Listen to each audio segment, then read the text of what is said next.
A few years ago, I handled a high-end case involving a hoist. You see buildings being constructed in downtown areas, and you see this little elevator going up and down on the side of buildings being constructed. Workers getting in, workers getting out. Well, on this particular hoist, the elevator doors don't open or close this way. They open and close this way, up and down. And the problem was the hoist, the bottom of it would not go all the way down. So the door would stick up like 2 or 3 inches.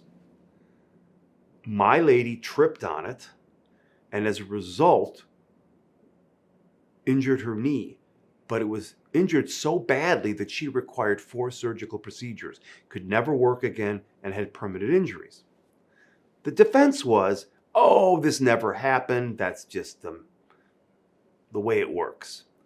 Well, through some investigation and through some actual observation, because I simply went to the site where these hoists were being used, not telling anyone, which is perfectly okay and legal and ethical to do, and I observed that the bottom was sticking up and that people were tripping. I hired an expert. We investigated the product, inspected the product, and my expert came up with the opinion that these were unsafe. It was a tripping hazard. And we sued the construction company as well as the manufacturer. They denied it. They said, it's perfectly okay. This is the custom and practice. My expert pointed out there is a simple fix. There is this little hook that you can attach, which makes it stay down. And they poo-pooed it. They took his deposition. They actually mocked me.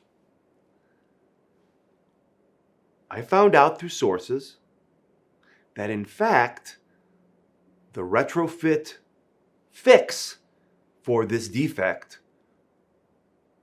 that my expert suggested during his deposition was now being used by the defendants, by the manufacturer and by the construction company.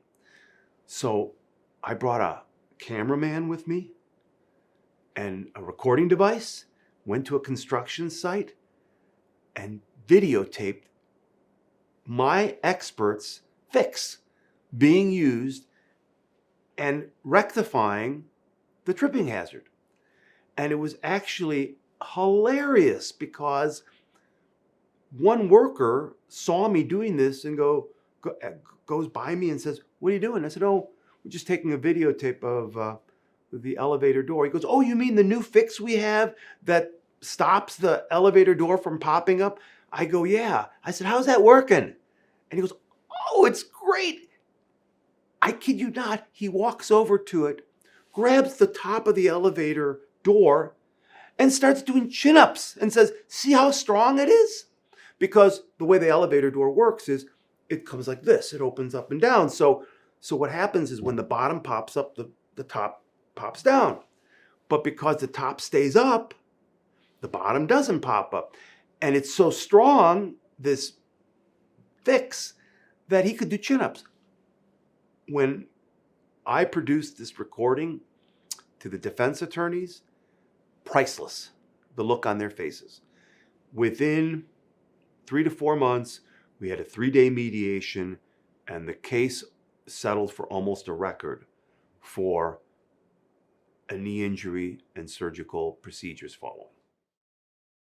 Your recovery is always our focus. Call for a free case assessment at 312-726-6722.